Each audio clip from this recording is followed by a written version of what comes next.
Assalamualaikum warahmatullahi wabarakatuh. Nama saya Ciko Iza Anfasa Firdaus dari kelas B dengan NIM 2020238. Saya mempunyai pengalaman dalam hidup saya dan dapat saya ambil hikmahnya, yaitu adalah saya pernah membantu teman saya yang sedang kehabisan bensin. Saya mendorong motornya. Kemudian di lain hari, orang yang pernah saya tolong itu menolong saya saat saya sedang kesusahan. Di sini hikmah yang dapat saya ambil adalah tanamlah kebaikan dan akan tumbuh kebaikan yang lainnya. Di sini saya akan membawakan materi tentang pokok-pokok hukum administrasi negara.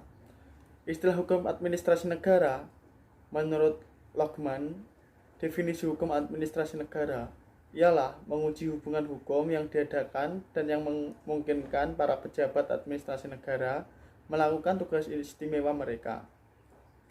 Tugas administrasi negara adalah mengatur kepentingan umum, misalnya kegiatan masyarakat, pengajaran, pengairan, dan lain-lain. Pengertian hukum administrasi negara. Pengertian administrasi negara menurut Profesor Dr. Prajudi Atmosudirjo, Sarjana Hukum. Menurut beliau, pengertian administrasi negara dibagi menjadi dua, yaitu 1. Administrasi dalam pengertian sempit. Administrasi berarti tata usaha, atau yang kita sebut istilah lainnya adalah office work. Di negara Belanda, pengertian bestuur dimaksudkan dalam pengertian administrasi. Sedangkan bagi negara Indonesia, pengertian bestuur mengandung arti khusus dalam gerak aktivitas dalam negeri yang kini kita kenal dengan pamong praja. Seperti dahulu, Departemen Van bin Bestuur 2. Administrasi dalam pengertian luas. Administrasi dalam pengertian luas dapat dipisahkan menjadi administrasi sebagai proses dalam masyarakat, administrasi sebagai suatu jenis kegiatan manusia, administrasi sebagai kelompok orang yang sama-sama sedang menggerakkan sesuatu kegiatan di atas. Kita masuki bab sumber hukum administrasi negara atau yang kita sebut dengan HAN. Sumber-sumber administrasi negara sebagai berikut. 1 adalah undang-undang atau statute. Undang-undang adalah suatu peraturan negara yang mempunyai kekuatan hukum yang mengikat, diadakan, dan dipelihara oleh penguasa negara.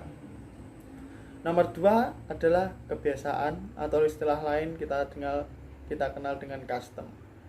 Kebiasaan adalah perbuatan manusia yang tetap dilakukan secara berulang-ulang dengan hal yang sama. Apabila suatu kebiasaan tertentu diterima oleh masyarakat dan kebiasaan itu dilakukan secara berulang-ulang, dilaksanakan dengan sedemikian rupa sehingga tindakan yang berawal dari kebiasaan itu dirasakan sebagai pelanggaran perasaan hukum. Dengan demikian timbullah suatu kebiasaan hukum yang oleh pergaulan hidup dipandang sebagai hukum. Yang ketiga adalah keputusan-keputusan hakim atau jurisprudensi. Keputusan jurisprudensi adalah keputusan hakim yang terdahulu yang sering diikuti dan dijadikan dasar keputusan oleh hakim mengenai permasalahan yang sama. Jadi jurisprudensi digunakan hakim-hakim saat ini dengan permasalahan yang sama. Nomor 4 adalah traktat. Traktat adalah apabila dua orang atau pihak melakukan perjanjian hingga ada kata sepakat tentang suatu hal, lalu mereka mengadakan perjanjian. Akibat perjanjian ini adalah bahwa pihak-pihak yang bersangkutan terkait pada isi perjanjian yang telah mereka adakan. Nomor 5 adalah doktrin. Doktrin adalah pendapat para sarjana hukum yang ternama, juga mempunyai kekuasaan yang berpengaruh dalam penguasaan oleh hakim. Dalam hukum internasional, pendapat para sarjana hukum merupakan sumber hukum yang sangat penting. Kita masuki bab kegiatan-kegiatan hukum administrasi negara. Kegiatan-kegiatan hukum dalam bidang administrasi negara yaitu sebagai berikut. 1. Pengembangan hukum administrasi negara. 2. Asas-asas pemerintahan administrasi negara. 3. Perbuatan dan keputusan administrasi negara. 4. Norma jabaran atau pernormaan jabatan. Kita memasuki bab syarat-syarat pelaksanaan HAM, di mana isinya adalah syarat-syarat pelaksanaan HAM atau hak hukum administrasi negara adalah efektivitas, yaitu kegiatan yang dilakukan harus sesuai rencana yang sudah ditetapkan. Yang kedua adalah legitimasi. Kegiatan administrasi negara tidak boleh mengganggu masyarakat setempat atau lingkungan yang bersangkutan. Yang ketiga adalah yuriditas, yaitu syarat yang ditetapkan untuk pejabat administrasi negara untuk tidak boleh melanggar atau melawan hukum yang telah ditetapkan. Nomor 4 ada legalitas. Legalitas adalah keputusan administrasi negara harus sesuai dengan undang-undang. Kalau keadaan darurat, maka harus bisa dibuktikan. Kalau tidak bisa membuktikannya, bisa digugat di Pengadilan Tata Usaha Negara atau singkatannya PT-UN. Yang kelima adalah moralitas. Moral atau etika umum maupun kedinasan harus dijunjung tinggi. Nomor 6 adalah efisiensi atau yaitu pekerjaan harus dikerjakan dengan efisien dengan seoptimal mungkin. Nomor 7 adalah teknik dan teknologi, yaitu wajib dipakai untuk mengembangkan atau mempertahankan mutu prestasi sebaik-baiknya. Kita masuki bab Freyes Emerson dan Deuterman de Pourpoint. Dalam negara welfare state atau negara kesejahteraan, tugas administrasi negara menjadi sangat luas dan beraneka ragam corak dan bentuknya agar tercipta negara yang sejahtera. Oleh karena itu, pemerintahan harus ikut campur dalam penyelenggaraannya. Secara bahasa, Frey Emerson, Frey adalah bebas, tidak terkait, merdeka. Emerson menilai, mempertimbangkan sesuatu. Deuterman adalah penyimpangan, pembelokan, penyelewengan, atau penggelapan. Pourpoint adalah kemampuan atau kekuasaan menurut hukum. Jadi, kepada administrasi negara diberi kebebasan untuk inisiatif melakukan perbuatan untuk menyelesaikan persoalan dengan cepat untuk kesejahteraan umum. Jadi, Frey Emerson bertujuan untuk kesejahteraan umum yang merupakan hasil dari keputusan administrasi negara untuk mencapai tujuan dan berbeda dengan hakim yang menyelesaikan persoalan sesuai dengan aturan hukum yang berlaku.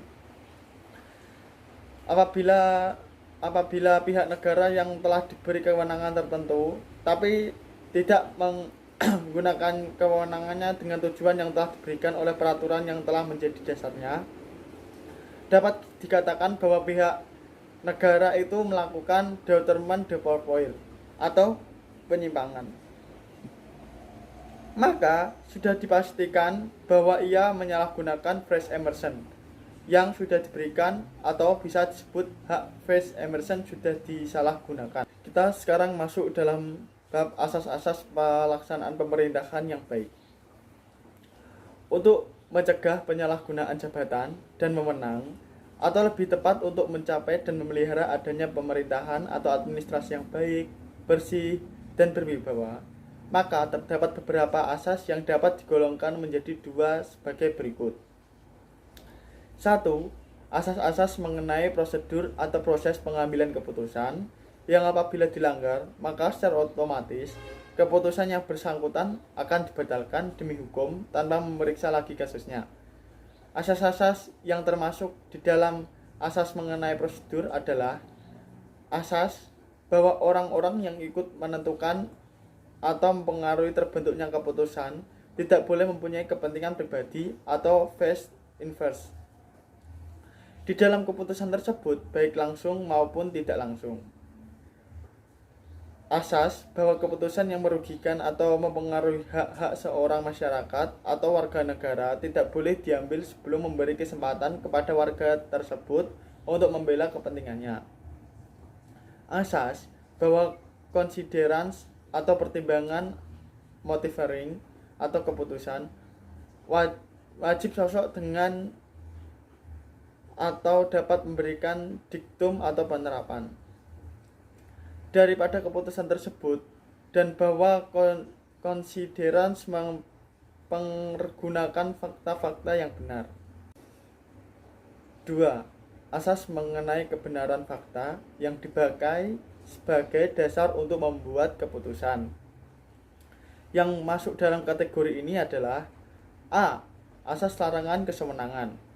Asas ini adalah suatu perbuatan atau putusan dari administrasi negara yang tidak mempertimbangkan semua faktor yang relevan dengan kasus yang bersangkutan secara lengkap dan wajar, sehingga tampak terasa oleh orang-orang yang berpikir sehat atau normal adanya kesetimbangan. B.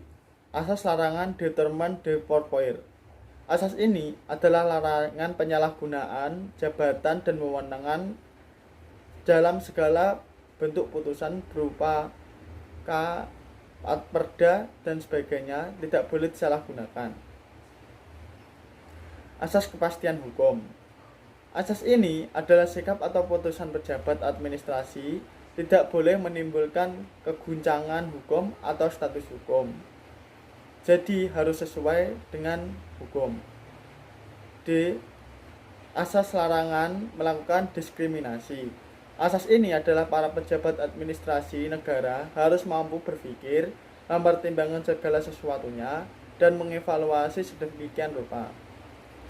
Dengan melakukan ini, pejabat administrasi publik mempunyai kemantapan jiwa untuk memperlakukan kasus-kasus yang sama dengan cara dan kesudahan yang sama, tidak pandang bulu, dan tidak pilih kasih. E. Asas batal karena keterobohan pejabat yang bersangkutan. Asas ini adalah apabila seorang pejabat administrasi negara telah mengambil keputusan secara ceroboh dan kurang teliti dalam pertimbangan faktor-faktor yang ditemukan oleh warga masyarakat yang menguntungkan baginya, sehingga warga yang bersangkutan merasa dirugikan. Keputusan tersebut harus batal karena akan diterbitkan keputusan yang baru. Sekian materi yang saya bawakan tentang hukum administrasi negara. Hanya sekian yang dapat saya sampaikan. Bila ada salah kata atau kesalahan dalam pembuatan tugas saya minta maaf sebesar-besarnya. Wabillahi taufiq wal hidayah. Wassalamualaikum warahmatullahi wabarakatuh.